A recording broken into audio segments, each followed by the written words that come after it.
మైగ్రేన్‌కి కొన్ని లక్షణాలుంటాయి. ఒకటేంటంటే one sided తలనొప్పి. అంటే తలలో ఒక భాగంలో విపరీతమైన తలనొప్పి. కొన్ని సార్లు మైగ్రేన్ ఏంటంటే ఒకవైపు కొన్ని గంటలు ఒకవైపునొచ్చి నెక్స్ట్ టైం తలనొచ్చినప్పుడు ఇంకో వైపు కూడా నొవ్వచ్చు. అదొకటి.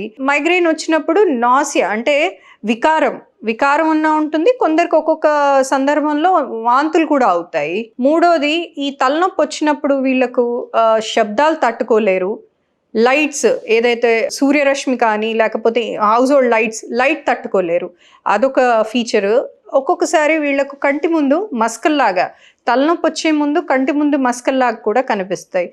అండ్ తలపోటు టైప్లో వీళ్ళకు పర్టికులర్ క్వాలిటీ మేము పల్సటైల్ హెడేక్ అంటాం. అంటే నాడి కొట్టుకుంటున్నట్టు తలనొస్తుంది, మామూలుగా లాగినట్టు కాకుండా బౌండింగ్ హెడేక్, పల్సటైల్ హెడేక్ అంటాం. సో ఇవి మైగ్రేన్ తోని సంబంధించిన పర్టికులర్ లక్షణాలు. 62 లక్షల మంది ప్రజల్లో మెడ్ప్లస్ బ్రాండ్ మెడిసిన్స్ కి మారడం వలన 915 కోట్ల రూపాయలు సేవ్ చేసుకున్నారు. అదే మెడిసిన్స్ అదే క్వాలిటీతో 50 to 80% డిస్కౌంట్లు.